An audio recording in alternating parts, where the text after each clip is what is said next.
Welcome everybody to the Division X Reflections and Opportunities celebration event. Thank you for joining us today. We're going to go over a couple of housekeeping items to make sure that folks are able to use all of the functions available.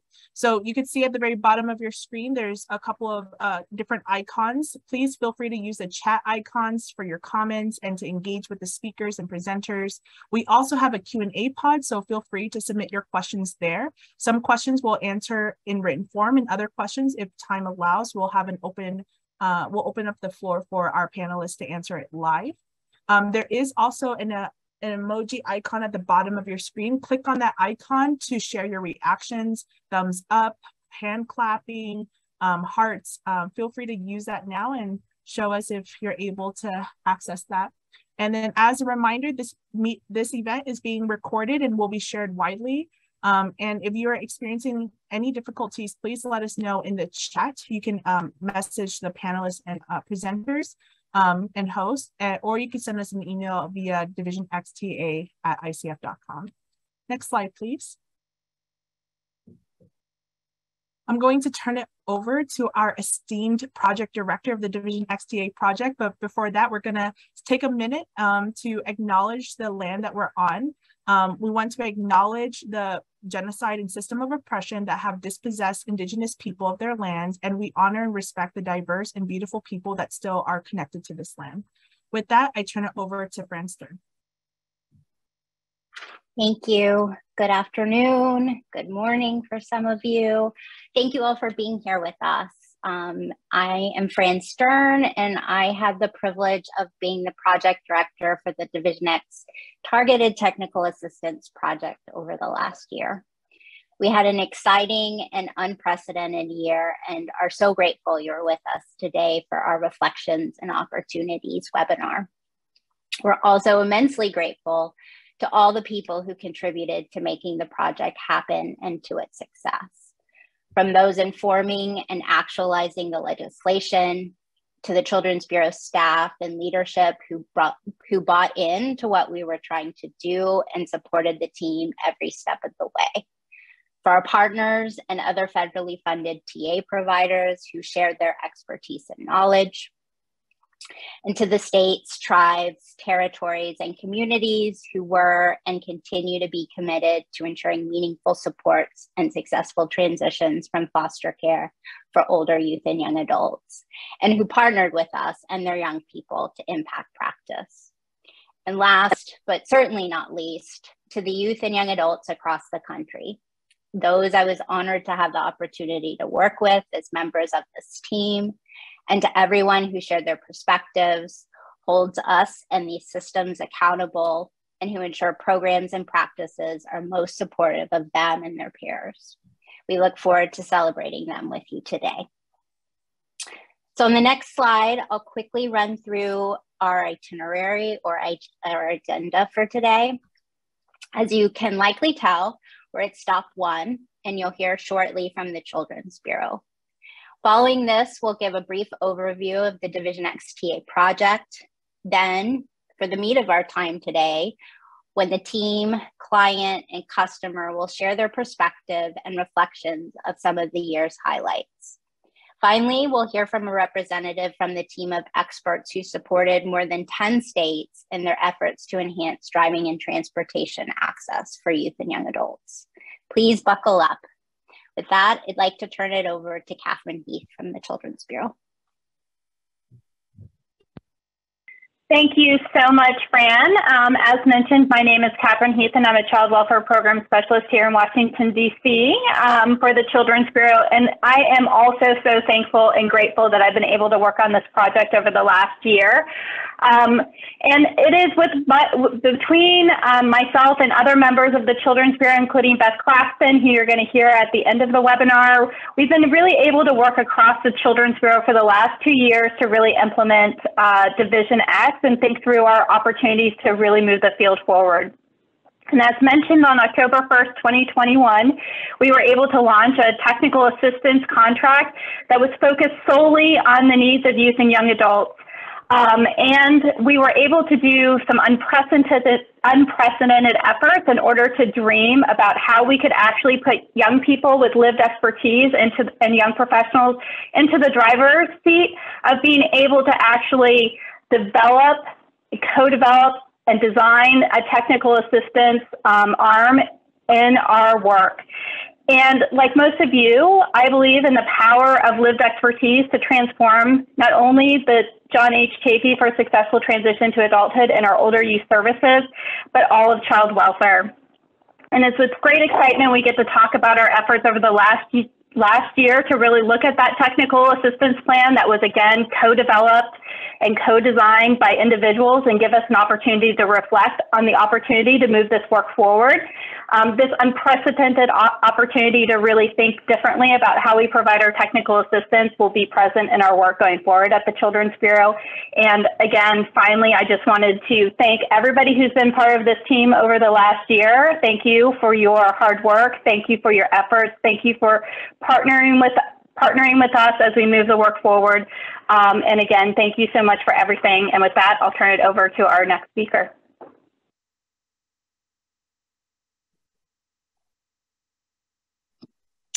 Back to me. Thanks, Catherine. And again, thanks to all of you for being here.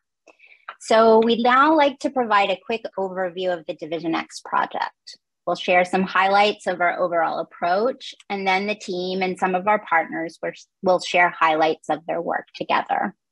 A note that as part of the Consolidated Appropriations Act legislation, a report to Congress is required no later than 6 months after service delivery ends. We are in the process of developing that report, describing the breadth of the work that was accomplished over the past year, and look forward to submitting it to the Children's Bureau for routing to Congress in the coming months. So on the next slide, there is a graphic that depicts how Division XTA services are structured. A circle at the center of the graphic is labeled Youth and Young Adults Currently and Formerly in Foster Care. At the state, tribe, and territory level is surrounded by 5 different circles, each with arrows pointing toward the center circle. The 5 circles include tools and resources, national peer group events, targeted assistance projects, regional peer calls, and universal events. All of these services are provided to state, tribes, and territories in the center, with the overall goal being stated as improve services to youth and young adults. The graphic on the screen illustrates the service array that was offered through Division XTA. The resources provided through the Division X appropriations allowed for a robust infrastructure and the ability to offer a range of services and supports to states, territories, and tribes, all focusing on improving services for youth and young adults in and transitioning from foster care. In partnership with the Children's Bureau, the Division XTA project worked over the past year to address current and longstanding challenges, collect lessons learned and innovations, and support states and territories in sharing power and centering the expertise of youth and young adults to ensure successful transitions. All we did was directed and led by young adults with lived and professional experience in child welfare. From product development, peer and universal event production, marketing and evaluation efforts, as well as our work in jurisdictions as partners with the Children's Bureau's regional offices and the tailored TA offered to states. We look forward to sharing some highlights of our activities with you this afternoon. This year, and the opportunities to demonstrate the impact true partnership with lived expertise can have has been incredible. We know this is not the end, and that the innovations employed and lessons learned will continue to inform TA delivery to come. We in the Children's Bureau are committed to sharing our successes with all of you, starting today. Madison? Thanks, Fran. Hi, everybody. My name is Madison Sandoval-Lund. My pronouns are she, her, and I currently work on the land of the Nuuvi tribe, or the Southern Paiute people.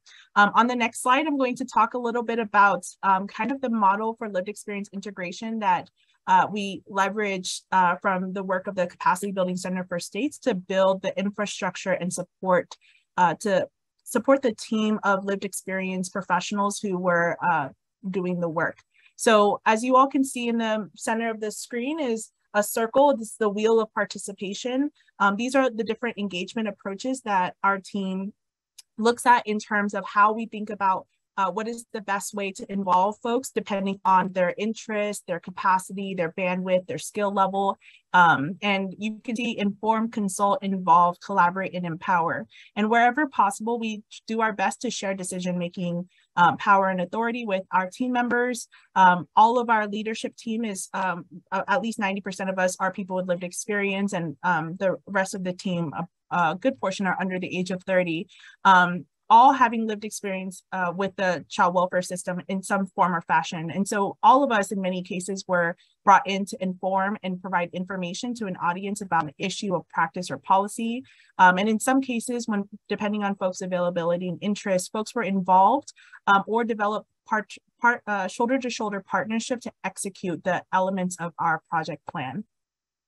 On the exterior of the circle, you can see our support framework: prepare, support, debrief, evaluate, and celebrate. And you all are a part of our celebration today. So thank you for joining us to celebrate all of our successes, but also to reflect on our lessons learned.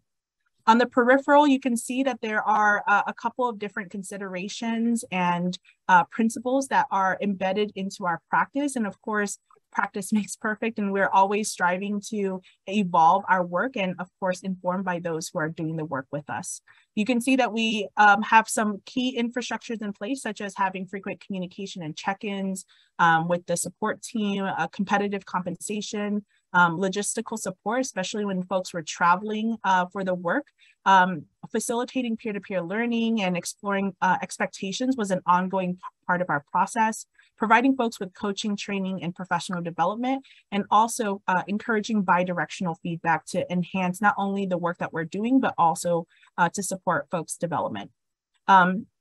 One important, on the other side of the screen, you can see responsive and reciprocal, making sure where possible, we're building transformative relationships with folks and not just taking from folks, but being responsive to their needs as they have them. And that means meeting people where they're at and where they are, and being responsive by matching with the right level of support and coaching. Being impartial and objective and making sure that we're working from a very methodical process and being respectful and inclusive of all people. Our project is very diverse, not only in terms of geographical location, but background, culture, and identities. And so being mindful that we all come with different understanding and perspectives, and being open and transparent and building trust with folks in those relationships. Of course, strength-based and trauma-informed. These are areas that we're always growing and learning in, and then engaging folks as early as possible and often and throughout the process. And CQI, continuous quality improvement, being that we're always learning and growing from as we're doing the work and making sure that we're capturing those things and building upon them to improve our practice. And on the next slide, Fran and I are going to take turns back and forth, kind of talking through how we embedded some core principles and practices into this 1 year project made up of almost 20 to 30 people with lived experience executing this work. And many of folks had a lot of different experiences. Some folks were a lot greener in this space and have never done national work, and other people have been doing this work for a little over a decade. So in Q1, we really focus on positive youth development. And with positive youth development, it is really about leveraging the strengths of the young people to help to connect them to opportunities that are meaningful, and they can contribute their knowledge, skills, and abilities. And in order to embed this into our practice, we provided a lot of training and coaching in things like strategic sharing and other professional development topics. We also spent a lot of time doing relationship building, and some of that included doing things like icebreakers just to break the ice, but also to give time and space to check in and get to know one another. And we also provided a lot of opportunities for folks to enhance their teaming skills. So folks were often paired up with other team members to not only practice their skill sets, but also practice giving and receiving feedback so that everyone's continuously improving. And of course, with a lot of the education and training, you also need the opportunity to practice. And that may mean like things like managing your time. A lot of our team members have multiple competing priorities. And so we spent a lot of time talking through calendars and how do you manage communication. But professional development might also be all of the pieces around how do you show up in the space and leverage your lived experience and lived expertise to further the work at hand. Now, while you can see that equity-centered TA is at the very end, it's important to note that we started with equity in mind. And it's not only part of our process, but is also the intended outcome of our project. So with that, I'm going to turn it over to Fran to talk more about Youth Adult Partnership. Thanks, Madison. So building off the foundation setting in Q1, our second quarter was really spent strengthening our practice and nurturing the relationships that we had started in Q1. We hosted trainings and learning circles, established coaching and peer support structures that really focused on enhancing those key practice behaviors. It was also spent establishing the process and protocols needed for successful engagement, exploring shared language, defining roles and responsibilities, all the while understanding that things adapt, and as relationships grow, roles and responsibilities evolve, continuing to ground ourselves in the positive youth development and equity-centered approaches that we had really set out in the beginning to uphold. Madison?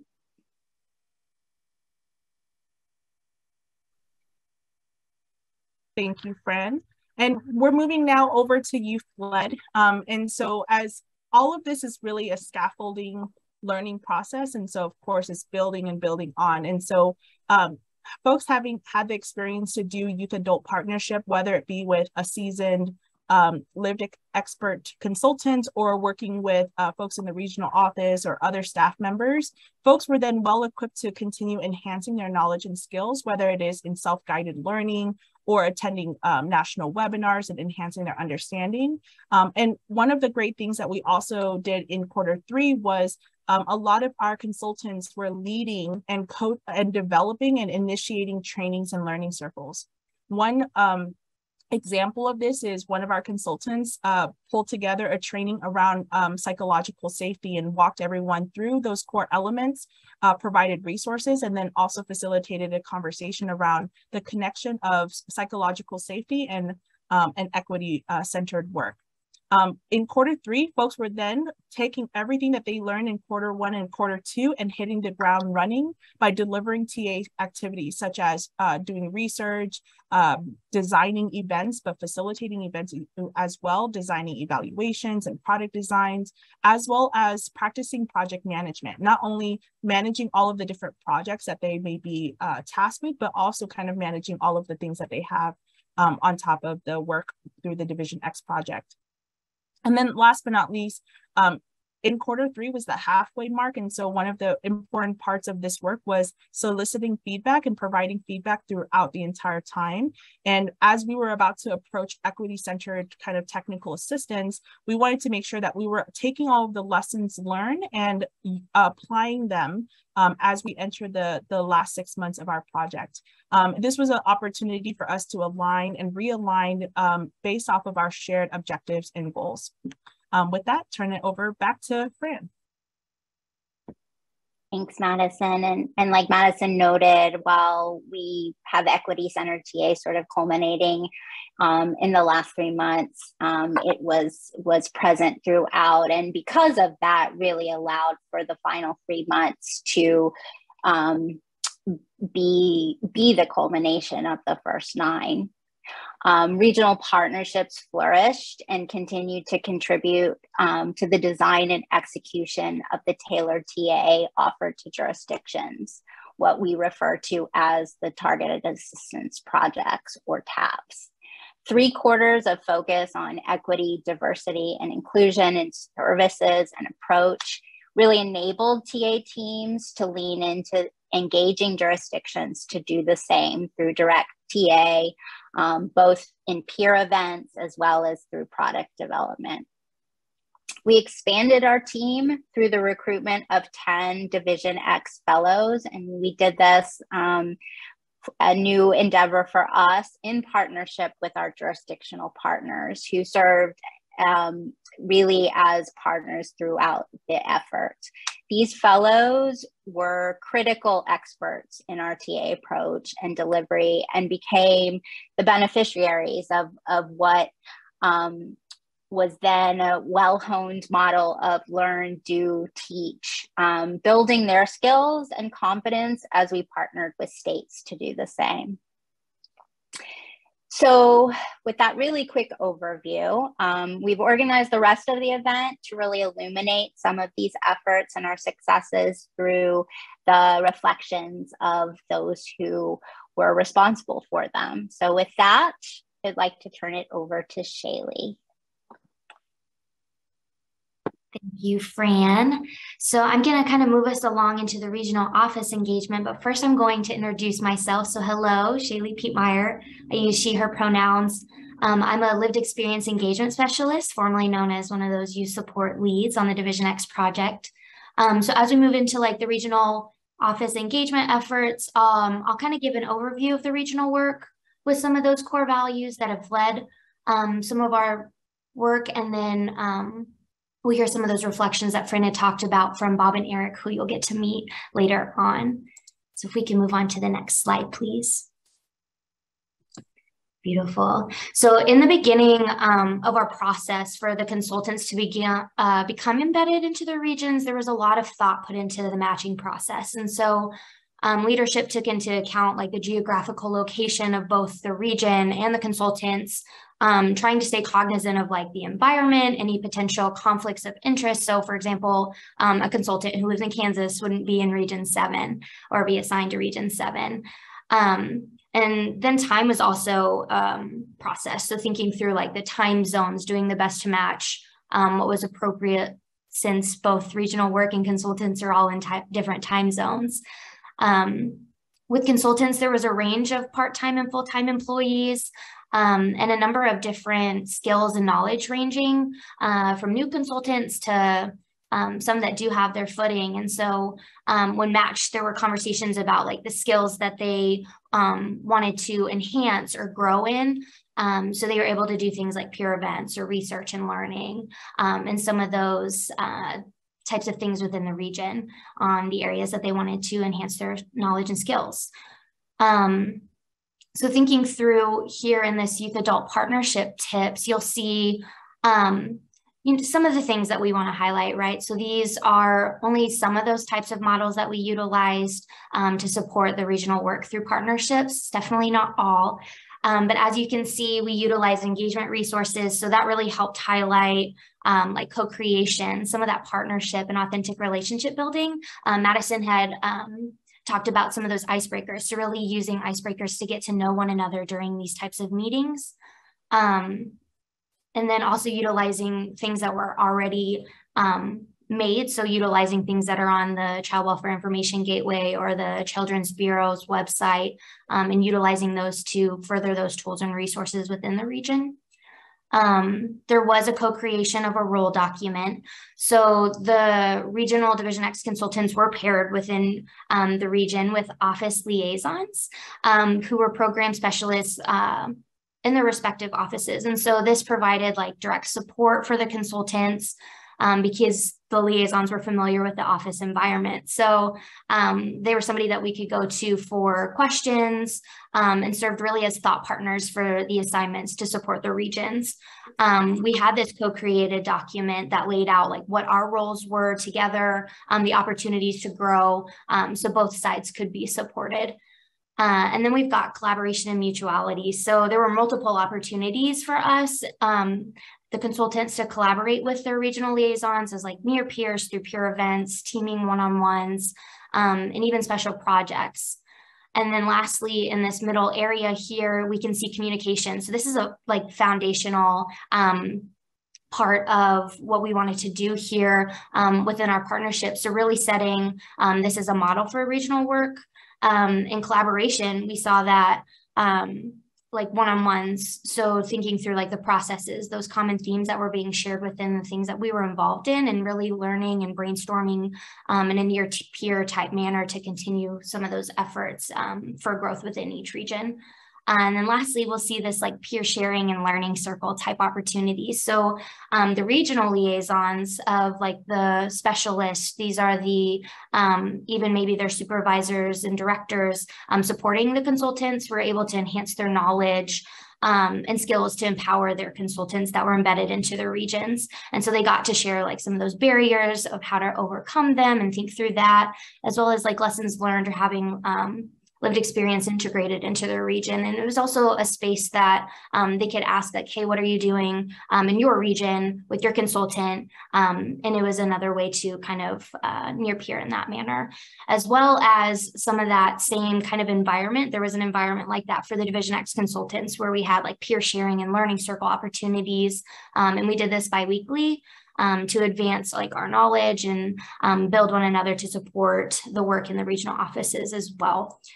So if we could go to the next slide, I will introduce us and hand it on over to Bob and Eric so they can introduce themselves and hear from them firsthand. Eric, will you introduce yourself? Sure. Thank you, Shaylee.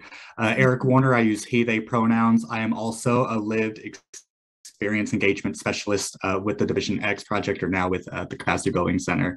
And I was supporting Region 1, which is comprised of Maine, New Hampshire, Vermont, Massachusetts, Rhode Island, and Connecticut.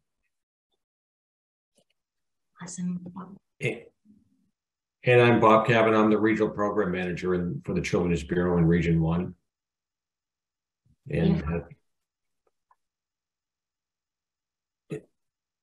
And we're going to take on these 3 questions. Eric, do you want the first one, or do you want me to check?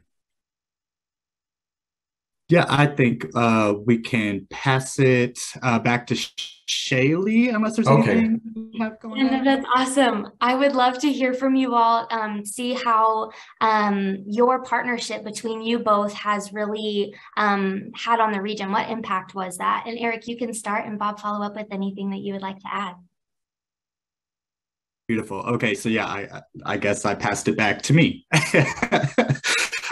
So with supporting Region 1, which again are the New England states, where there's 6 or technically 5 regional office contacts, and then Bob is supporting the work as well. We really had such a prevalent impact when the states were able to see the work that we were starting to do. And that was more prevalent when the mental health tip sheet came out, and we were able to share that document with the vast resources and the modern information that was being shared there.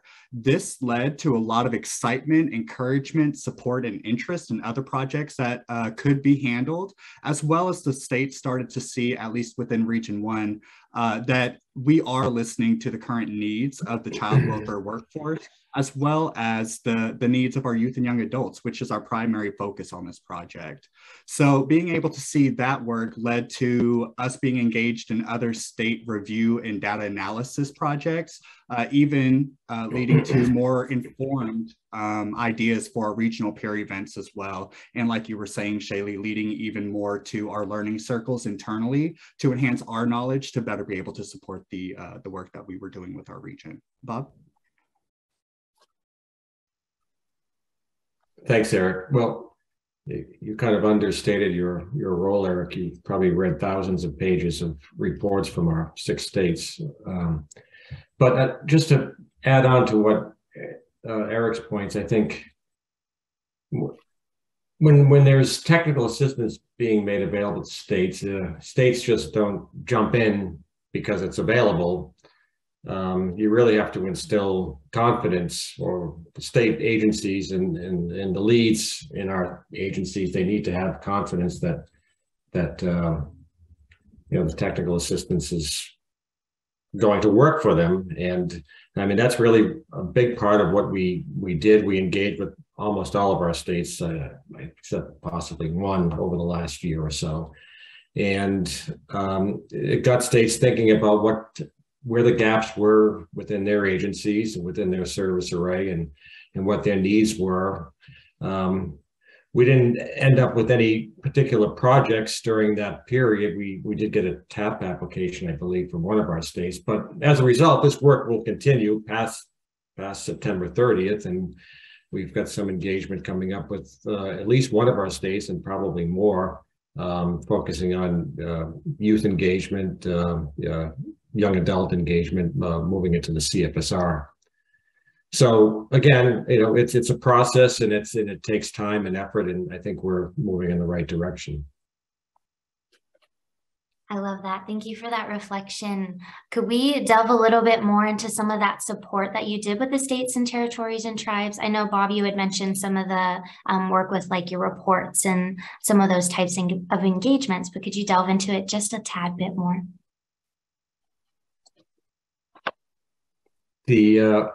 Well, as I said, we engaged with pretty much all of our states and got some ideas about what their needs were. And Eric was able to develop some resources to make available to some of our state agencies.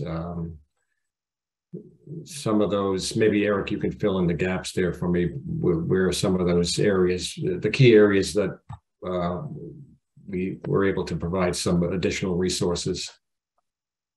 100%. Primarily related to the driving and transportation resources for our youth and young adults, which we'll hear about a little bit later, and I'm really excited about that part of the conversation. But also in those meetings that Bob was referring to with our states, we really wanted to, garner that trust and let them know we are listening. There are supports out there. We just need to know where we need to divert our energy. And a lot of that came with our educational campaign conversation. So there's research out there that shows that there may be some support needed for engaging in, campaigns to instill confidence and support for our youth and young adults transitioning from high school into college. And so part of the resources that we were able to compile were at least coming together with an outline of what that campaign could look like. So that way the states might be able to just fill in the blanks with the information that they're comfortable with, but also being able to provide in real time updated information related to scholarships, related to what resource are you able to go to if you need support in college, you're not feeling like it's right for you. So in addition to that, we talked about NIDED and NIDED Plus efforts and what that's looking like throughout the region. Really no limit to what we were trying to engage with as a topic, really trying to get states to get on board with us in understanding that youth engagement really is tied to every single aspect of child welfare work. It's just how are we going to be able to tie it back to the work that we want to be able to accomplish in this short amount of time. Thank you so much. So thinking through, you talked a little bit about like that engagement and trying to get the footing and really get that trust from your region. Could you talk about like some of those ways that you were to effectively or meaningfully partner with the states, or some of those like facilitated factors or successes that worked for you? Yes, I realized I'm still not on mute, so I will jump in there. It's just one great meeting for me today. But it sounds cliche to say, but really just a humbleness to the approach in the work and an acknowledgement that this is a new process and a new project, and we're both coming to the table with strengths. We're both coming to the table with, some areas that are, challenges. We don't have, everything down pat, but being able to trust that we are in this work together and that we will find the solution together and that we're on board with the same vision and goals really helped, I believe, in Bob and I's relationship. And that transferred over to the work that we wanted to do in the States, which really garnered a lot of the support and opened up the workers that we were talking to really say, well, hey, if you're asking me this and you're really invested, then I'm going to tell you what that is. And I want to see what the result is that you're going to provide.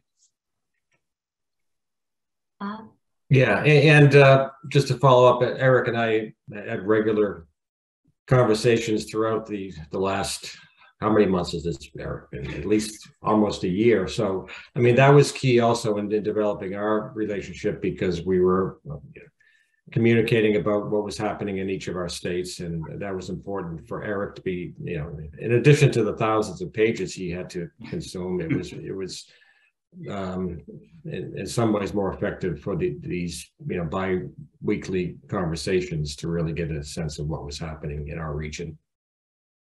Exactly. Amazing. Well, for given sake of time, I've loved being able to witness the relationship that you two have. So thank you for being able to and willing to share some of those reflections today. I'm going to go ahead and pass it on over to our next presenters. And thank you so much again. All right. Thanks, Shaylee, Eric, and Bob. That was great. So now we're going to move into some overview of our targeted assistance project. These are projects that we got to work with our specific states who applied and really spend some intimate time with them over the summer working through the things that they seeked help on. And in this section, you'll get to hear from folks in their different roles in our teaming structure and that worked on different states. So you'll hear some different perspectives from the work. But we can move into the next slide. So our purpose for the Targeted Assistance Project was to help child welfare agencies build capacity and make sustainable improvements to policies and practices for youth and young adults in and transitioning from foster care. The Division XTA team will leverage its expertise and partnerships with youth and young adults to improve outcomes and advance equity by applying a youth-centered promising and best practices. It included youth and young adult voice in all aspects of the project, which I will say is one of the coolest parts of this work, how much lived experience got to lead the way. For our timeline, you'll see here, this is just kind of a list of the things that we went through to really have folks apply, assess the need, make a plan, and action it together, and really change things along the way as we needed to adapt and change. For our teaming structure, what was really cool here is that we have these different roles to make up a really strong structure to support the project and to also create capacity that was new capacity for some of the young adults that we were able to bring into the work.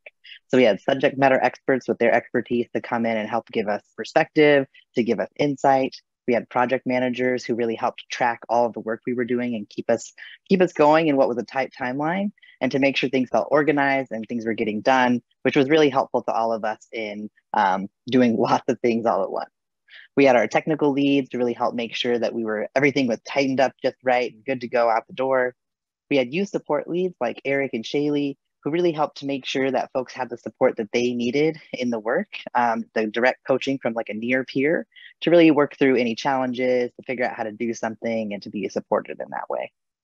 We had the youth engagement technical leads, which is myself and Tet to support all of our consultants, be it in one-on-one coaching or in the team dynamics of the state teams to support the fellows as well. And I want to emphasize here our fellows, which is one of the kind of coolest parts of what we got to do, which is that we got to engage young people with lived experience in their states and the states that applied for a technical assistance project or a targeted assistance project, and to bring them onto our team to get that skill, to contribute to the project.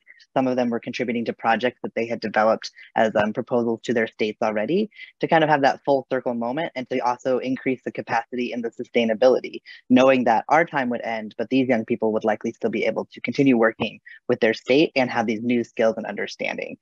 So the fellows was something that was really rich to have as part of our work.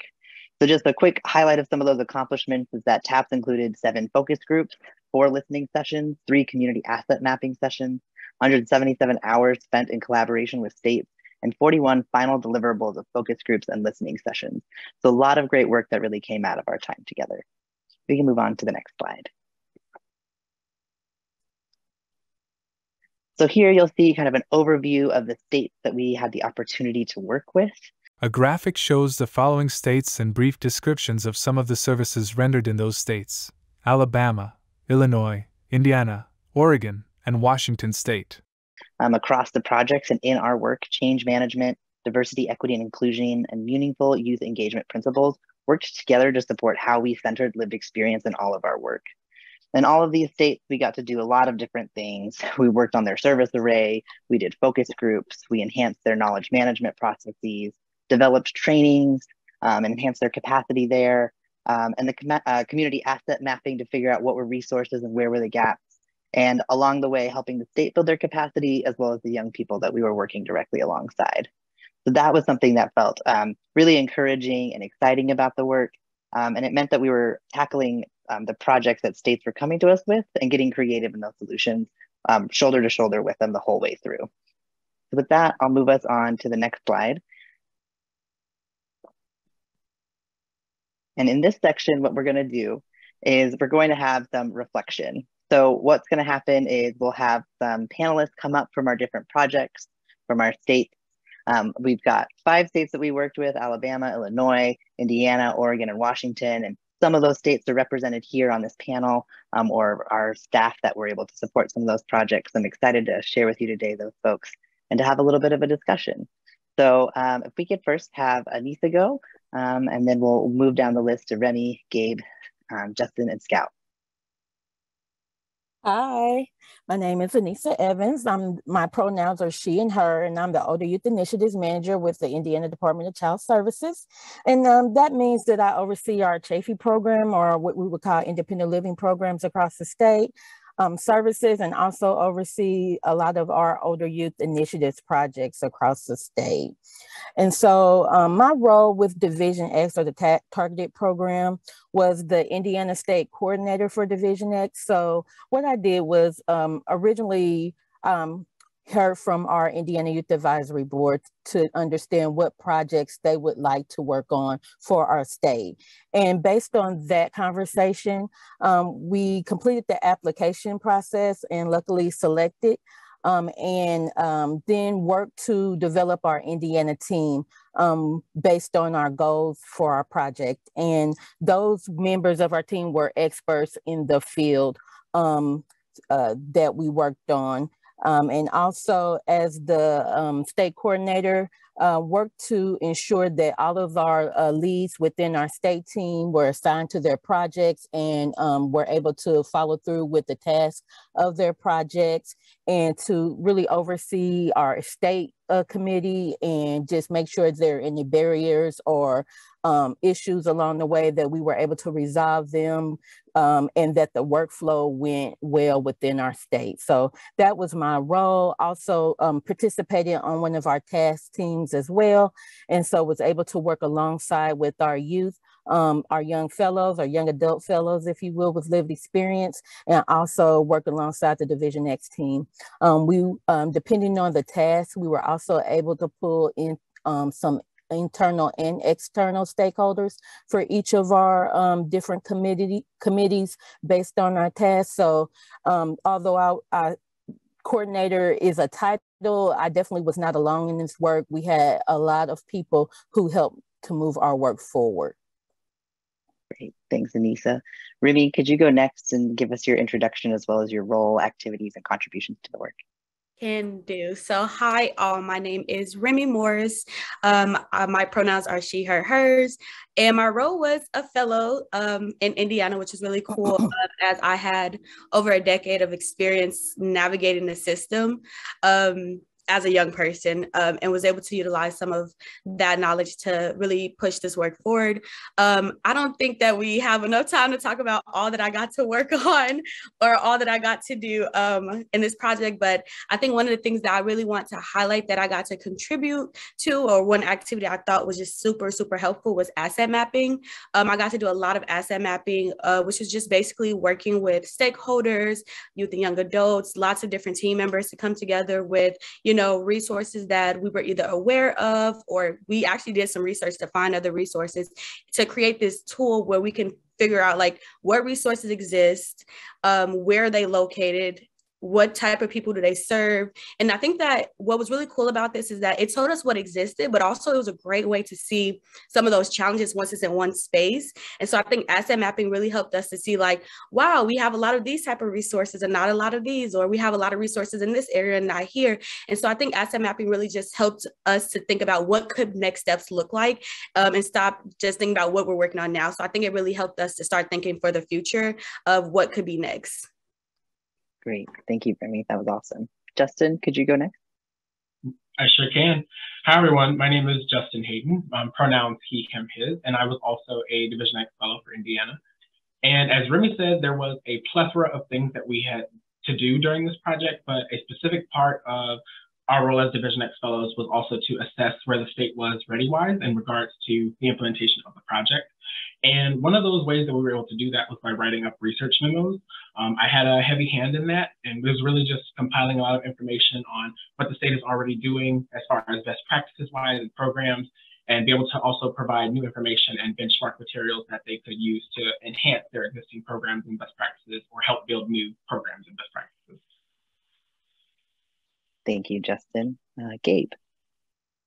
Thank you, Elliot. Hello, everyone. My name is Gabe Foley, currently a lived experience engagement specialist for the Center for States. Excuse my stumbling over the words there.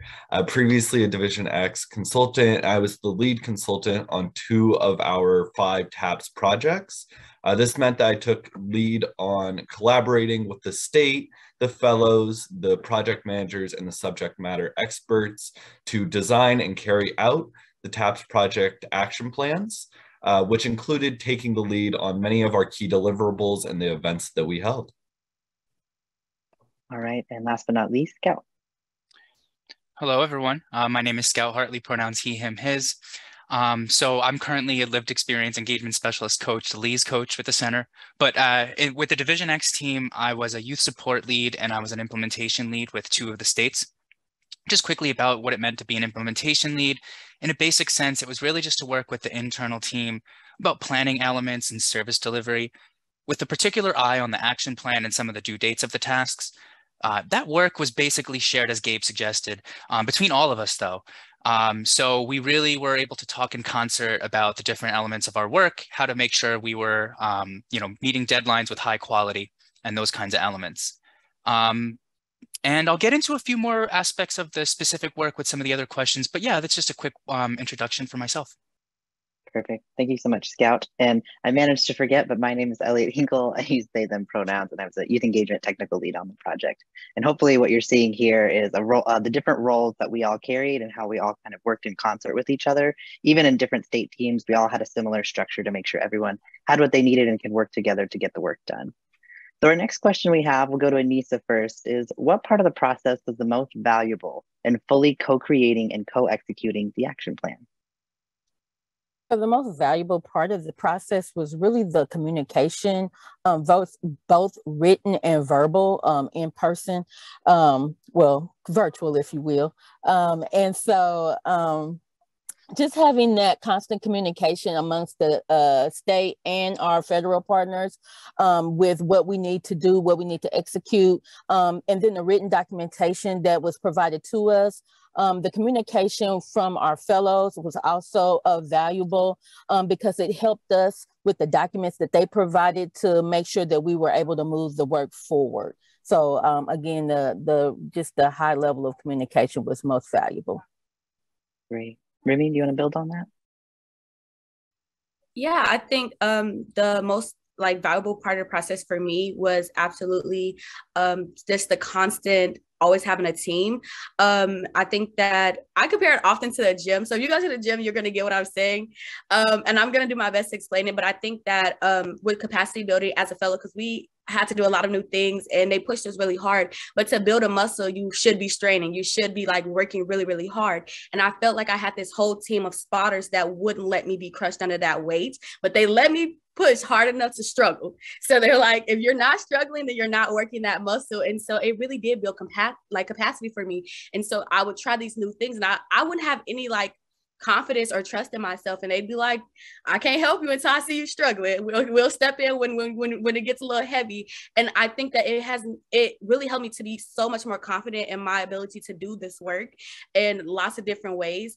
But yeah, I absolutely think that was the most valuable part. I felt like people trusted me. I felt like people saw things in me that I wasn't able to see in myself. And starting new projects, I'd be like, I can't do it, and they're like, we don't know what that is, so give it your best shot. We'll come in afterwards and we'll work through it. And so it's helped me so much. Thanks, Remy. That's such a great visual. I'm going to take away from today already. It's like, okay, we're working hard for a reason. All right, Justin, you want to go next? Sure.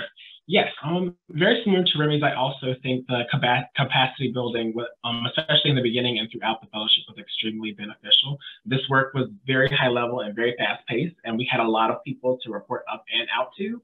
And being able, and then we were also working with cross-functional teams as well. And so it was extremely important for us all to know where everyone was in this work and knowing what progress was being tracked. It also gave us the really opportunity to learn each other's roles, positions, and also learn each other beyond our roles. And I think that really helped with like at least for me, building the capacity and getting the work done. How about you, Gabe? Yeah, I think the emphasis on collaboration, as has been mentioned a little bit, but that collaboration between state, Division X, consultant, engaged subject matter experts, project managers. I mean, it was such a well-rounded and large team for each project. And the emphasis on those groups working in tandem together was certainly the guiding light for me. I think most notably, and a really good example of that collaboration, is the emphasis we put on prep meetings and debrief meetings for nearly all large-scale meetings we held with the TAPS projects. This was a great CQI or quality assurance tool for us over the course of the TAPS projects.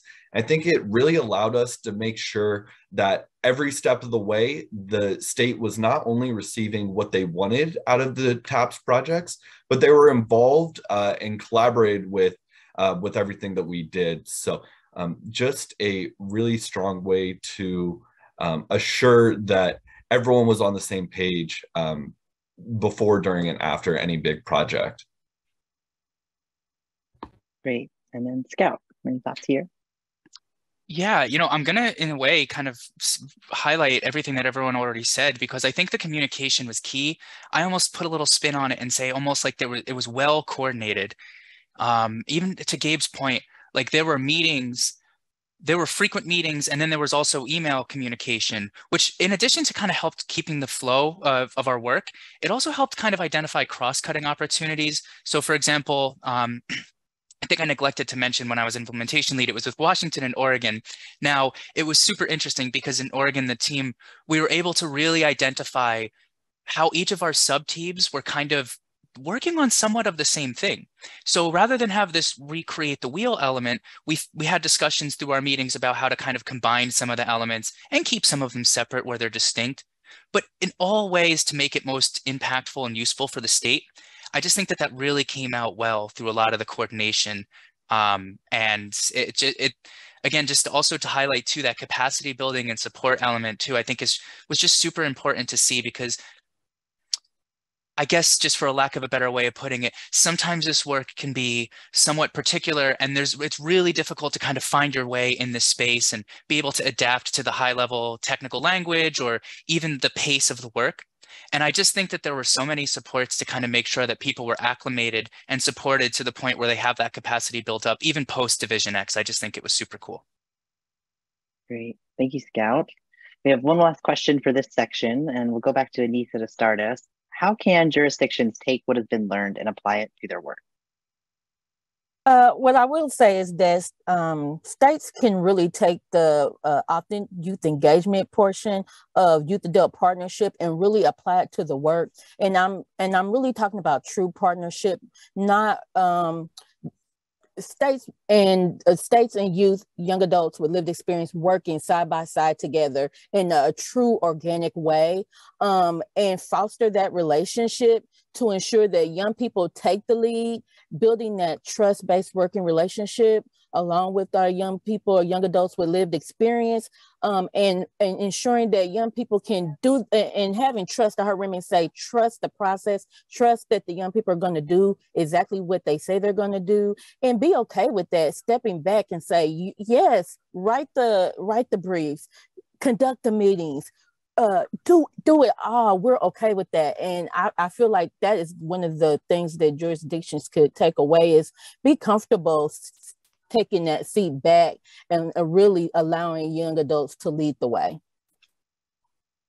Nisa starting us with a mic drop. Remy, you ready to go?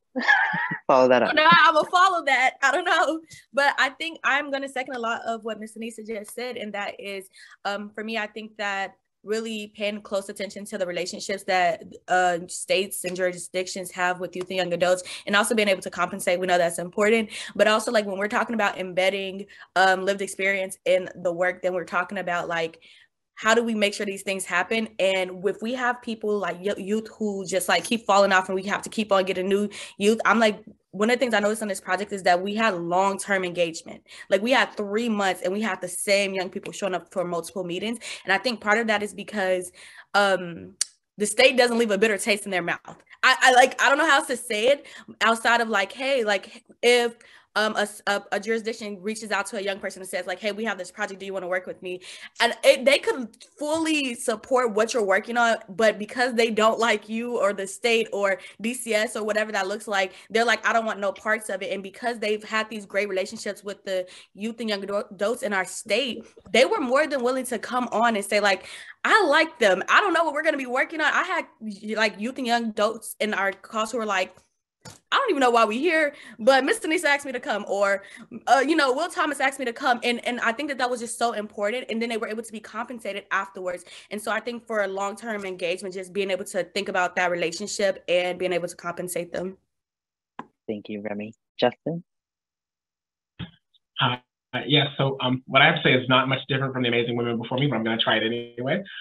Yes, I also agree. I think having prior co-design opportunities and relationships with the folks that our states and jurisdictions serve is very important, especially before getting to a project of this magnitude. I've had the opportunity of working with Ms. Anissa in many different spaces before this. I started out as an advocate, speaking on my youth advisory board. And then when I got to a certain point where I was able to advocate and speak outside of my own lived experience, I started to making sure that I was studying, getting information, I was reading reports, I was being able to work with Remy and host focus groups and be able to speak with our young people and getting that information and making sure that we're understanding what's going on within our state. And I think with all that being said, getting to this space, I think that aided in my success as being a good consultant in order to be able to represent my client, which was the state, because they already had that pre-established trust within me and my other fellow in order to do this work, and also made it easier getting acclimated to working on a federal level like this. Absolutely. Relationships are so powerful, and that consistent one throughout, for sure. Gabe? Thank you, Elliot. I would highlight the value of bringing lived experience to the table, of course, but looking past that lived experience to really see the strengths of everyone that was brought to the table.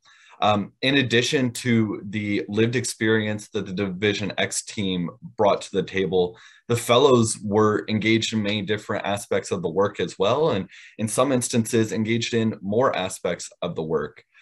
As Remy and Justin have shared, and I've noticed myself in working with Oregon and Washington and the fellows that we had helping those states, the fellows learned a lot of really valuable lessons from being brought to the table in this capacity.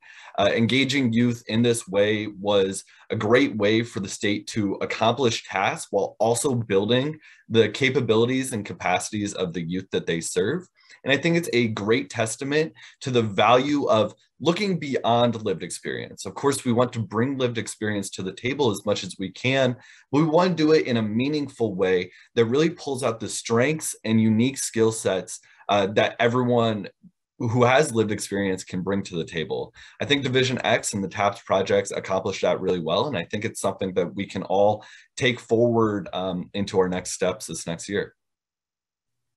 Yeah. Gosh, well, I have nothing to add per se. I mean, I just think yes to everything, all of the above. I just think, I guess the way I want to kind of frame it is almost like really calling out what a demonstration this is of the power of lived expertise, and also the power of having like an inclusive system that's really supportive for these spaces and opportunities. Just because quite frankly, like lived expertise is really a valuable input that helps with planning activities, that keep the focus on the impacts of youth and young people and anyone who's really touched by the system. But particularly, we really showed that this team of young adults can carry out like an immense amount of high quality, meaningful and impactful activities. Elliot mentioned a whole bunch of reports, focus groups, listening sessions, community asset maps, things that are really involved and sophisticated kinds of projects. And we did it with gusto. And we did it with a kind of, I don't know, it's just a really, really beautiful sight to see, and also very telling for the power of lived expertise is, again, an input for really how to do systems change. And then lastly, just to really show how these kinds of partnerships are possible, just as Anissa was suggesting, when these capacities are really in place and everyone's at the table and willing to want to have this partnership take place, there were layers of support that people discussed, regular coordination, frequent internal meetings, coaches and fellows met. And then there were a whole bunch of sub teams, but there was this kind of real great synchronicity with how everything kind of unfolded and was put together. that I really just kind of hope that my commentary ties together a lot of what everyone was saying about the power of these partnerships. Thanks, Scout. And thank you to this panel of wonderful folks that I've had the pleasure to work with this year. I appreciate all of you. I'll just wrap us up by saying you could hear some of the themes throughout, which was communication and collaboration, coordination, training and support, having continued engagement and relationship. Something that was huge for us is that we had 90 days from the beginning to end to implement these TAPS projects. Not a small amount of time to do something really quickly. And what was really important is that we had relationships, trust, communication, and a structure to really function in. And I think the last thing I'll say is that our team has valued relationships so much that one of the things that we do in every meeting is we do icebreakers. We take time to get to connect with each other before we dig into the work. And that is so powerful and important. So make sure you make time to do that because it can make a huge difference. So with that, I'll turn it over to Tet. Thank you all. Thank you so much. Thank you so much to TAPS team. If we can go to the next slide, my name is Tet Rogers. I am the other Youth Engagement technical lead of the Division X project who helps lead and support the people that we have in this great, robust team. With me here is Antonica Frazier, Dominic Freeman, Helena Keller, who will do introductions in our next slide. But just a quick overview about our products and peer groups. The slide shows a list of 9 products, brief and worksheet on service array for transitioning young people, coming fall 2022. Building on the lessons learned from Division X implementation, Direct Cash Assistance Toolkit, coming fall 2022. Division X Technical Assistance, Young Adults Leading Change, Pandemic Support Website, Resource on Division X Strategies, coming fall 2022. Resource list to support youth and young adults in foster care, coming fall 2022. The power of youth adult.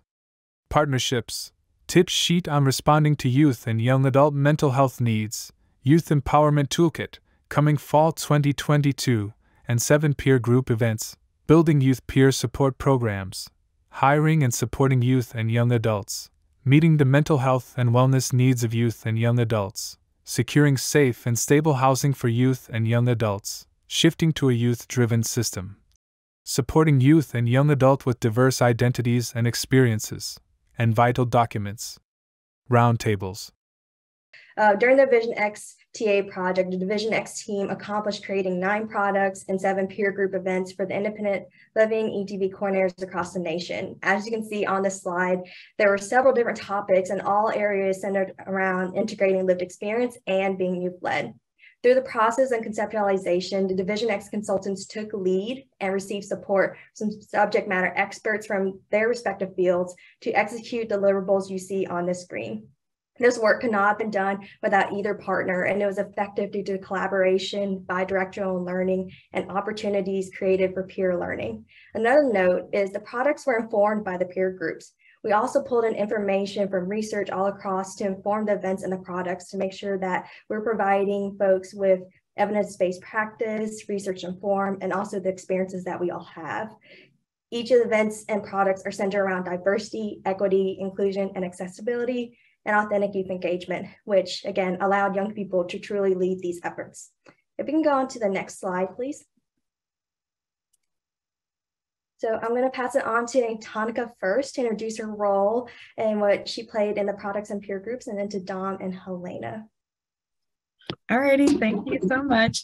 Welcome everybody. My name is, please excuse my background noise if you can hear it in the distance. I have a beautiful 16-month-old daughter named Jasmine.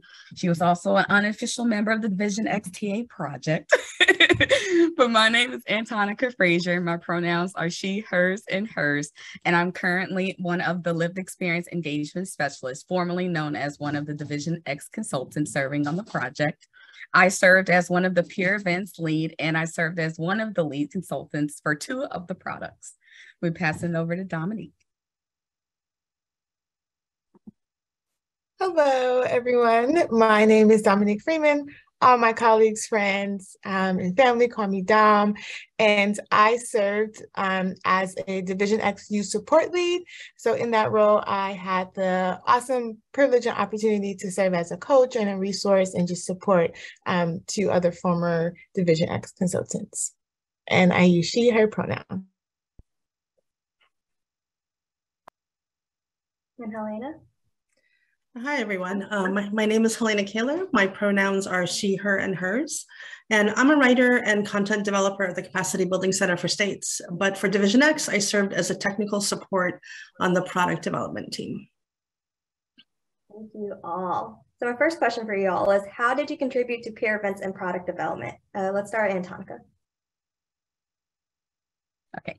So for me, when it came to the peer groups, I contributed a lot to assisting with designing session design. So that pretty much a session design is providing a layout of your presentation. Pretty much what do you want your presentation to look like, breakout rooms, activities, content, and things like that. I had the chance to assist with gathering research and resources when it came down to the PowerPoints and for the designs. I had drafting power, which was facilitating, co-facilitating the events and leading breakout rooms. So that's pretty much some of the things I did as a peer group support lead. For products, I contributed extensively from drafting the product to adding content, research, collaborations, participating in meetings, things like that, leading them, emails, etc. So those were like pretty much some of my roles and how I contributed to the peer events. But not only that, I was able to utilize my lived experience in and out of care to be able to add input, the chances to use my voice, which was something meaningful to me. Thank you. Dom? Yes, very, very similar to Antonica's role and getting a little chills just hearing about it. So I contribute in the same ways, but I also want to highlight the ways that I contribute behind the scenes. There was just a lot of work that went into our peer events. And so just being able to do the note taking for some of the events and making sure that attendees had those notes that couldn't attend or just needed that information additionally, making sure that those resources went out. Hosting those breakout sessions, putting together the jam boards, making sure that we had different methods for folks to utilize their voices and perspectives and highlight the great work that they were doing or some of those challenges that they were having. So I really liked being able to be a thought partner, tech support, coach for the peer event team. Thank you, Dom. And one thing I want to add towards the coaching role she also had was supporting others in presenting, practicing their slides, being able to really help feel confident before our events too. And then Helena? Yes, so unlike my role at the center, I was not the lead of product development teams. That role was played by the lived experts on the teams. So I provided skill building, technical assistance, mentorship, and review as needed for product development. And I just wanted to say that it's important to note that on Division X, that the product or resource development process was flipped. It flipped the process most of us are used to. Sort of reverse. So folks with lived expertise were not just asked to provide feedback on previously developed materials, they led or partnered on every stage of resource development from the very beginning. So that goes from like deciding what a resource would look like, what it would contain and developing the outline, drafting, design, as well as project management and team leadership. So this was a really different way of working. Yeah, no, thank you. It's such an honor to have so many different experts, but all y'all taking the time to really build the capacity of each of our consultants in their respective work and just being able to show like that true capacity building efforts that we can do. So my next question for y'all is, what part of the process was most valuable in fully co-creating this work? Antonica? Okay, so the first thing that popped into my mind would be the peer support that we had. It was very helpful for me, both when it came to the peer groups and for products. For the peer groups, the peer support is very helpful when it came to having extra eyes reviewing our session design, having all hands when it came time to like drafting our PowerPoints, when it comes to co-facilitating with each other, having those extra scheduled check-ins. I thought it was beautiful. It really helped me. It gave me the space to ask questions if I needed them, if I needed extra help. The team was very willing to offer that. So that was one of the part of the process that I found very valuable. Another part that I found was having that continuous feedback, being able to you submit your work, as difficult as it may be to receive some of that constructive criticism. It may hurt at times, but it's really helpful because it really helps you develop more as a professional. you know, it's a little bit easier as time goes on of receiving the criticism because it's coming from a place of love and not hate. You know, it's doing this work. There were those constant prep calls, those meetings, those check-ins for both products and peer group, which I found very valuable and really helped me grow throughout the process. Beautiful. Thank you. Dom, what about you? Yes, I would say, I mean, there's so much value to all of it. I think the most valuable part was making sure that we were intentionally walking the path that we were trying to get to. And so we had a peer event on developing and enhancing youth-centered practices. And so in our design for our peer events, we were making sure that we were including those practices when we were working together with each other.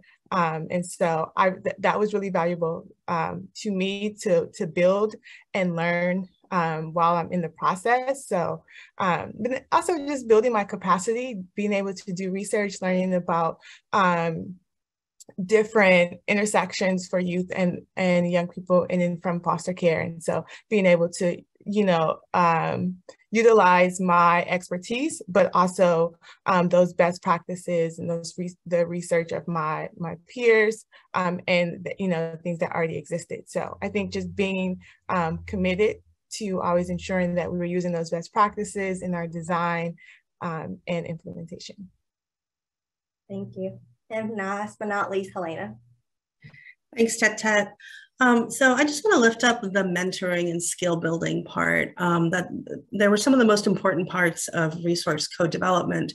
So the idea is that I would be, you know, providing support for folks who wanted to learn different skills around the process of content development. So for example, drafting an outline, developing narrative content from an outline, doing research, responding to feedback, and, you know, or reviewing.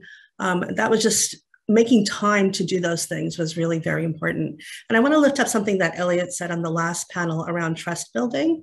And none of this work could be accomplished without, you know, team members developing trust and respect for each other's expertise.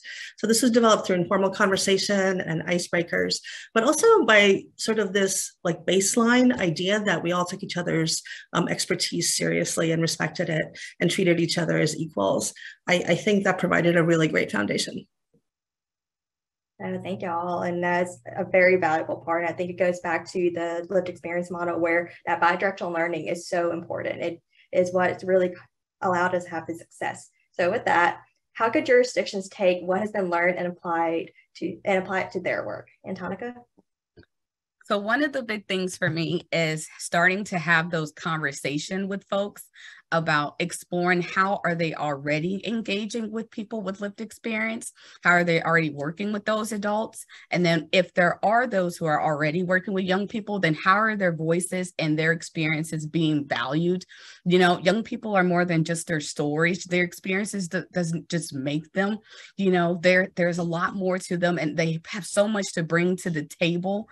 You know, that beautiful collaboration between a young person and adult, it can create something beautiful, which is what we were able to do. So I think that will be something beautiful for jurisdictions to be able to start having. Thank you. Dom? Yeah, I would say there's no secret that a lot of our work happens in silos, and I think that's across all fields. And so really being intentional about creating that space for peer-to-peer learning, because I think it's important to have spaces that you have that resource sharing and you're fostering and building on that collaboration. So this can happen in small group activities, but even if you start to do that with your lived experience, your young people, your parents, your IO service providers, your boots on the ground, and create some spaces where you can deepen your understanding and foster connection. I do think that it really breeds a lot of innovative and transformative practices and ideas. And last again, but not least, Helena. Thank you. So I want to share something from my own experience of serving as a technical support on Division X. So I learned that creating co-equal partnerships and ceding power when you're used to having it, it doesn't happen automatically, right? It's something that a person actively does, this process of stepping back and letting others take the lead. And that it also can sometimes feel uncomfortable if you're not used to it. It's like a muscle you're learning to use, using, Remy's gym metaphor. So it's not going to feel great right away. But if you practice this way of working, this process of consciously ceding power, it can become the norm. And I also wanted to say that leadership, agency or project leadership, support in this process is really critical, because without it, there's no space for that to happen. Exactly. I think that is many of the different elements that we have between TAPS, between our regional work, between this work, and all the other aspects that you'll get to hear. But something else I think to leave with jurisdictions is that this work is, we know it has its challenges, but there's so much reward to it, and know that you can continue working on it, you can continue building on it, and that it's not something that happens overnight, but something that you have to be intentional about, build that trust, build the relationships, and really continue to make the difference that y'all are wanting to do. And so with that, I will pass it on to Crystal for the next slide. Thanks, Tet. Hi, everyone. My name is Crystal Saruya, and I was the project manager for the Division XTA project.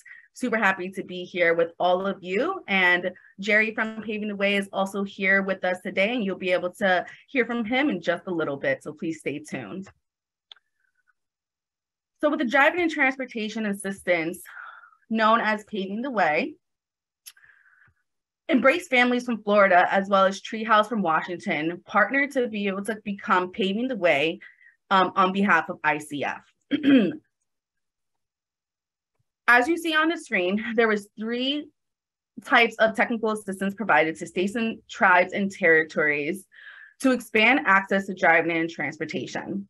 It's important to note that there was set aside funding in Division X legislation for the Paving the Way and driving assistance, technical assistance, as states and jurisdictions have expressed that this being a need. And throughout the technical assistance, states and jurisdictions definitely discussed how this technical assistance definitely met the need that they were looking for. So as you see on the screen, tailored services with direct individualized services, and Paving the Way was able to serve 10 states and jurisdictions. And throughout the tailored services technical assistance, Paving the Way was able to access the current resources or the current services and supports for young people for driving and transportation needs. They were able to review the existing driving laws as well as the foster care current structure.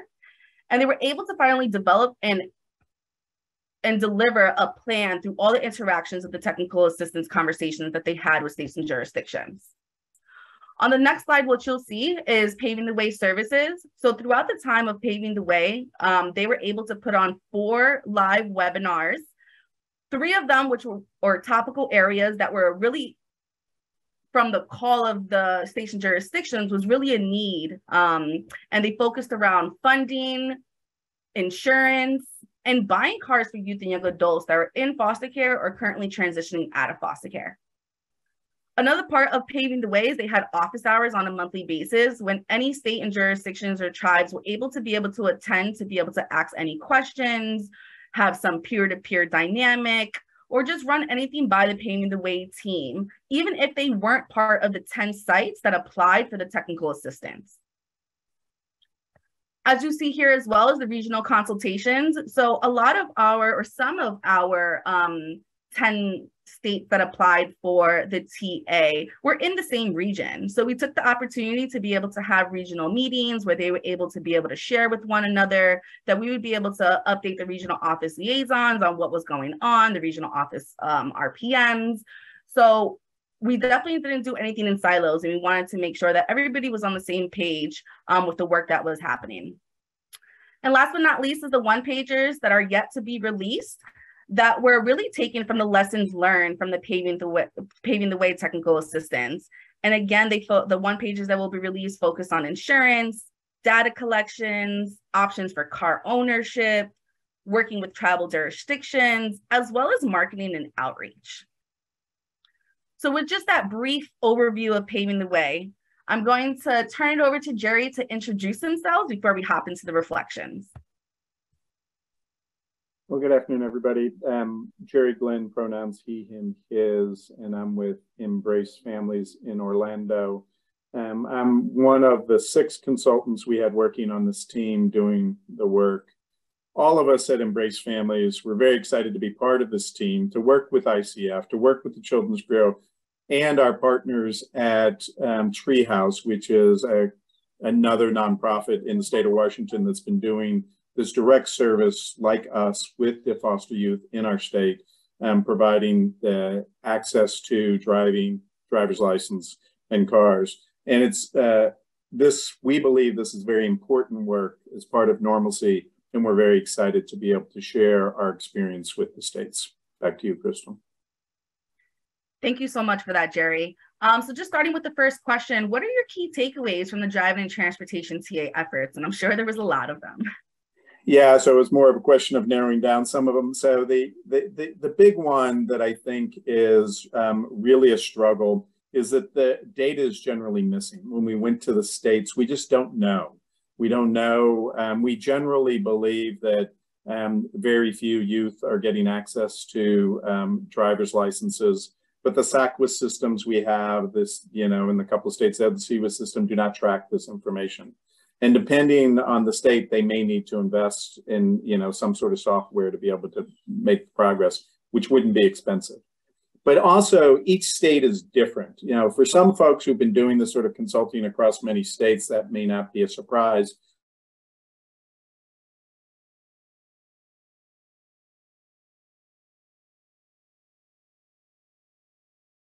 One of the great advantages we had of being able to provide a blueprint for each of the states. But the uniqueness of the states is especially true in dealing with older foster youth. And it allows the states, as they develop these programs, to think about which subpopulation of older youth who are experiencing foster care or young adults who previously experienced, which ones they would want to serve.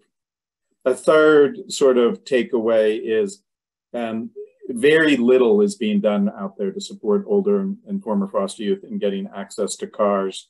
The Annie Jim Casey initiative has some in some states with a match savings program, but there is a lot of work that needs to be done in this space to truly get our youth to be able to have access to transportation beyond getting their driver's license, which is a critical first step. And then the last takeaway that I would suggest is few states have been involving our youth in the planning process.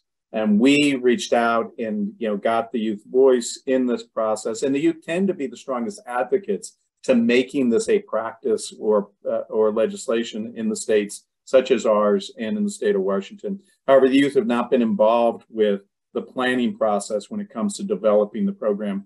Shout out to the state of Maine, one of the 10 states we worked with, that very much has had the youth at the table and will have the youth at the table and young adults at the table as they plan the process. I really appreciate that, Jerry. And I really appreciate the driving and transportation, that's the normalcy that young people need, right? And it's past just getting their driver's license. It's really thinking about that support for them to be successful. And sometimes that's, buying a car and needing support with insurance. So I definitely appreciate that. So looking at the next question, how can jurisdictions take what has been learned and apply it to their work? I sort of highlighted some of that in answering the first question, but I wanted to highlight a couple of other ones. In order to be successful in the states, it will require some partnerships. It's not just the department or the child welfare agencies that are doing it. You need to have partnerships. We had the benefit of, through the Children's Bureau, reaching out to counterparts at the Treasury Department. I'm sorry, not Treasury, Transportation, one of those T's, Transportation Department. That we developed a partnership with an association of national stakeholders in traffic safety education. And it really connected us with the driver's schools, which of course is part of this effort of getting youth behind the wheel. You also have to have a relationship with the equivalent of your Department of Motor Vehicles. So, because there's gonna be some twists and turns as youth who aren't in a traditional family need to go through this process.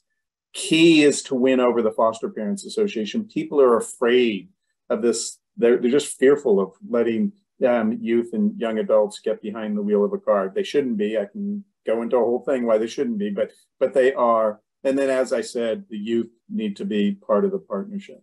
The other big takeaway is that insurance is so important. That's another sort of partner, but it is that the state has to recognize that in almost every state, you have to buy insurance for someone under the age of 18 to be able to get access to a driver's license. And that's the big sticking point, the big hurdle. We can get over that. We've done it in the state of Florida. They've done it in the state of Washington. Kansas is in the process of doing it. Indiana, Delaware, several states are in the process of doing it. So it can be done. But the states need a lot of convincing and support to make this investment. And the fear of the caregivers to put youth on their insurance can also be overcome. But the insurance is the biggest barrier. And it is possible, and I encourage states to work at overcoming that barrier. Thank you so much for that, Jerry, and for all of your takeaways. And to the audience, when we send out the PowerPoint, we encourage you all to watch the previous webinars. A lot of questions probably came up when we started talking about insurance and data collection and buying cars for young people. And the webinars will definitely provide some insight to all of those topics. So with that being said, I'm going to go ahead and turn it over to Madison for our Q&A. All right, thank you so much. And thank you for everybody who stuck around almost to the very end. And I'm going to invite all of the speakers and presenters to join on camera just to recognize and see the beautiful faces of that not only just this team is so great.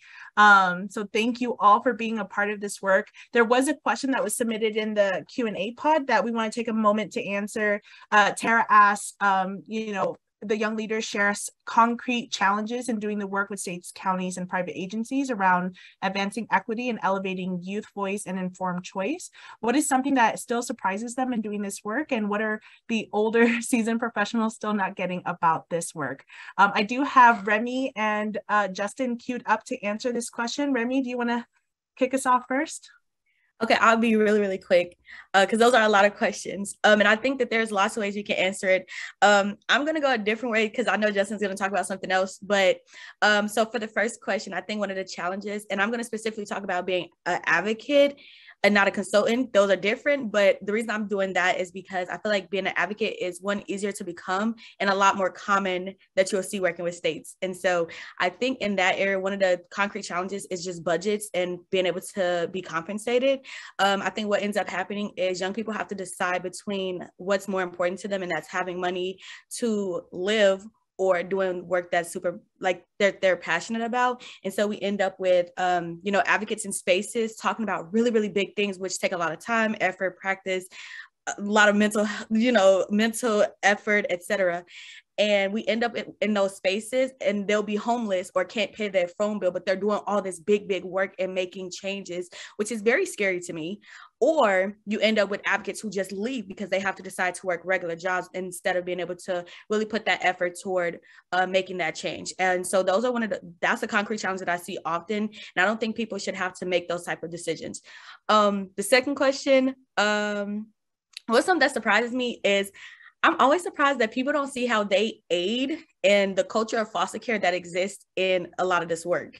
And so I'll talk about things like, we talk about tokenizing, but one of the things that I see often is as an advocate mostly an advocate, again, I'm talking specifically as an advocate because I think that this is important, is being replaceable. If you're a foster kid and you start like becoming too big of a problem, and not just bad, but like you start asking for more things, they'll get rid of you and get a new foster kid. And I see the same thing happen in advocacy. If you start saying, hey, I can't do this work unless you pay me a little bit more because I have bills, they will say, well, we can't pay you, and they'll find somebody who will do it cheaper. And there's literally a culture of being replaced. There's dog eat dog. So you get into this work, and there's other, when they finally do find a good space, a lot of advocates will fight for that space because it's like, when you were the first kid in a foster home, you don't want someone else to come in and take what you just found that's good. And so sometimes there's a culture of that. And I'm like, a lot of the workers are aiding in that existing. If we stopped and said, how am I making this culture exist? And it's so surprising when I tell them that. They're like, I didn't do anything. I'm like, yes, you are, but we ain't gonna talk about it. And then, sorry, I'm talking fast. I'm trying to get through all this. What are we older, seasoned professionals still not getting about this work? And that is, if the traditional way of things worked, y'all wouldn't be asking for new people. So start trusting those new innovative things, because it's like, we're not going to keep doing it the same way, because if the old way worked, none of us would be in these spaces. None of us would have jobs. And so it's showing that there is something broken. Don't be scared to try different things, because youth and young adults are going to come in with some things that are going to be scary and new, and they're probably going to work. Justin? Okay, I'll be right back. I'm going to try to encompass everything that was asked into like this one statement. But I think a big significant challenge that I still see is I think that a lot of states, jurisdictions, and agencies love the concept of co-design, but haven't really done the necessary housekeeping to make sure that people are able to come into an environment that is conducive for actual co-design work. And I think we see a lot of that with everyone, like, and of course we all want to be on the right side of history. We all want to make sure that we are being a part of the right change and everything like that. But I think making sure that we're getting our house in order, making sure that internally we are having a clear line of open communication with one another. There is psychological and physical safety for all and everyone. I think once we're able to engage with people with lived experience, it's easier for us to do that. And I also agree with Remy. I think compensation and making sure that we are having proper training and ways of engagement, I think definitely aids in this work and ensuring that everyone is feeling welcome and they're able to contribute effectively. You both are so masterful of answering a very packed question in a one breath. So excellent job. Thank you so much. I'm going to turn it over to Beth Claxon to kind of provide some closing statements. We have a ending photo, but that's pretty much it. Beth? Good afternoon. Again, my name is Beth Claxon, and I've just had the honor and privilege to serve as the contracting officer representative. And even though my role has been quite small, it's just been mighty learning and experience for me. So extremely grateful. As we're closing, we would love if you could share some of your reflections from today's presentation or work that you may have completed with the Division X project in the comments section. So for me, really quickly, and this will be repetitive of some of what you've heard today, I think the connection was just so important for me. The team always prioritized the icebreakers or check-ins. It really recentered me, and I think it fostered trust and really helped in establishing relationships, which allowed us to dive a bit deeper and share more candidly, that produced more rich and robust products. And then observing the relationships between the Division X team and the regional offices was quite impressive. Their expertise and energy took collaboration to another level. And through those solid connections, I think projects benefited and progressed in ways we had not seen previously. And then a huge thank you to each of you for joining today and your commitment and your time to really improving services for youth and young adults. A special thanks to the entire team for all of their brilliance and energy throughout the project. Again, it's been a pivotal opportunity in my professional journey, and I'm especially thankful for the connections cultivated through our work together. To my colleagues across CB and the regional offices, thanks again for your commitment to the project and ongoing work. You are a critical ingredient in the success of this project. Also want to acknowledge Catherine Heath for her contributions and leadership through many years. And the Center for States team for providing their model of lived experience integration and all of the foundational work that only strengthen Division X. So let's keep the momentum going. Please continue to leverage and check out the work that this dynamite team has produced and created. Visit the Division X website. Share the lessons learned with your team and leadership, and continue to identify opportunities for youth-adult partnership to enhance and improve systems. And feel free to reach out to our Center for States team for ongoing capacity building projects. Thanks again.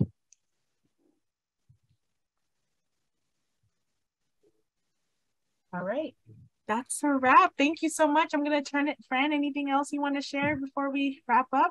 All right. Thank you, everybody. Thanks for sticking around. And any final words from anyone on the team before we wrap up and close? Tet, Elliot, Crystal.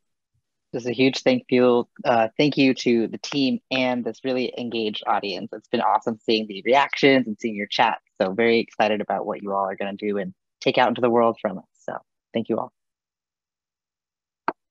Just thank you all for the hard work. Everyone here is just a small portion of this entire team, and this could not have done with every single person. Thank you to the support and commitment and just the trust that we have from our Children's Bureau partners. We could not even think of doing this work without you all and the trust that y'all have and the expertise that we bring. So again, just that youth adult partnership is so important, and thank you all for just fostering that with us.